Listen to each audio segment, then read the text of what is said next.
ವರದಿಗಾರರು ನಿಂಗಣ್ಣ ಜಡಿ, Vadagera.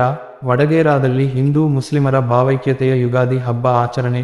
Vadagera, Hindu Muslim ಒಂದೇ ಎಂಬ ಭಾವನೆಯಿಂದ ಸೌಹಾರ್ದತವಾಗಿ ಜೀವನ ನಡೆಸುತ್ತೇವೆ ಎಂದು ಪಟ್ಟಣದ ಮುಖಂಡ ಬಾಷುಮಿಯಾ ನಾಯ್ಕೋಡಿ ಹೇಳಿದರು.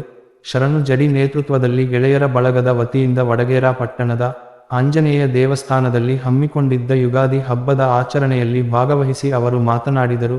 ಸುಮಾರು ವರ್ಷಗಳಿಂದ ಎಲ್ಲ ಜಾತಿಯ ಯುವಕರು ಸೇರಿಕೊಂಡು ಯುಗಾದಿ ಹಬ್ಬ ಆಚರಣೆ ಮಾಡುತ್ತಿರುವುದು ತುಂಬಾ ಸಂತೋಷದ ವಿಷಯ. ನಾವೆಲ್ಲರೂ ಒಂದೇ ತಾಯಿ ಮಕ್ಕಳಂತೆ ಇದ್ದೇವೆ. ಅವರ ಹಬ್ಬಗಳಲ್ಲಿ ನಾವು ಭಾಗವಹಿಸುತ್ತೇವೆ. ನಮ್ಮ ಹಬ್ಬಗಳಲ್ಲಿ ಅವರು ಕೂಡ ಖುಷಿಯಾಗಿ ಭಾಗವಹಿಸುತ್ತಾರೆ. ಮುಂದಿನ ದಿನಗಳಲ್ಲಿ ಕೂಡ ಎಲ್ಲರೂ ಪ್ರೀತಿ ವಿಶ್ವಾಸದಿಂದ ಬಾಳೋಣ ಎಂದು ಹೇಳಿದರು.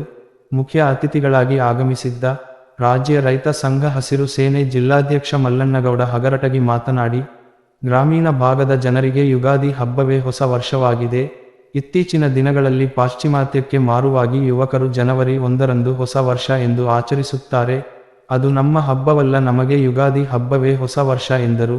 ಹಿಂದೂ ಮುಸ್ಲಿಂ ಒಂದೇ ನಾಣ್ಯದ ಎರಡು ಮುಖಗಳು ಇದ್ದಂತೆ ಪ್ರತಿಯೊಬ್ಬರು ಜಾತಿ ಮತ ಪಂಥ ಬಿಟ್ಟು ಸೋದರತ್ವದಿಂದ ಬಾಳಬೇಕು.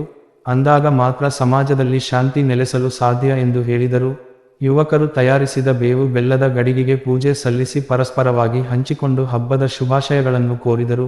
ಈ ಸಂದರ್ಭದಲ್ಲಿ ಶರಣಯ್ಯ ಸ್ವಾಮಿ, ಮಲ್ಲಣ್ಣ ಹೂಗಾರ, ಬಸವರಾಜ್ ಸಾವು ಸೊನ್ನದ, ಅಶೋಕ್ ಮುಸ್ತಾಜೀರ, ಮರೇಪ್ಪ ಇಟಗಿ, ಸಂಗುಗೌಡ ಮಾಲಿ ಪಾಟೀಲ್, ಮೈನುದ್ದೀನ್ ದೇವದುರ್ಗ, ಶಿವರಾಜ್ ನಾಡಗೌಡ, ಶರಣು ಇಟಗಿ, ಫಕೀರ ಸಾಬ್ ಮರಡಿ, ಬಸವರಾಜ್ ನೀಲಹಳ್ಳಿ, ಶರಣು ಕುರಿ, ಬನ್ನಪ್ಪ ಗೌಡ ಚಿನ್ನಮ್ಮನೂರ, ತಿಮ್ಮಣ್ಣ ಬಸೇನಿ, ಬಸವರಾಜ್ ಇಟಿಗಿ, ತಿಮ್ಮಣ್ಣ ಕಡೇಚೂರ, ಉಸ್ಮಾನ್ ಬಾಷಾ ತಡಿಬಿಡಿ, ಶಿವಲಿಂಗಪ್ಪ, ಲಕ್ಷ್ಮಣ್ ಟೇಲರ್, ಭೀಮಶೇಪ್ಪ ಕುಮಾರ್, ತಿರ್ಕಪ್ಪ, ಯಲ್ಲಪ್ಪ, ಶರಣು ಕುರಿಕಳ್ಳಿ, ವಾಸುದೇವ ಮರ್ಕಲ್, ಮೈಬೂಬ್ ಖುರೇಶಿ, ಶಾಂತಪ್ಪ ಸಾಹುಕಾರ, ಅಶೋಕ್ ಚಿನ್ನಿ, ದೇವು ಜಡಿ, ಶಿವರಾಜ್ ಕುರ್ಕಳ್ಳಿ, ಮಲ್ಲಪ್ಪ ಮಾಗನೂರ, ರೈತ ಸಂಘದ ತಾಲೂಕು ಪದಾಧಿಕಾರಿಗಳು ಹಾಗೂ ಇನ್ನಿತರರು ಉಪಸ್ಥಿತರಿದ್ದರು.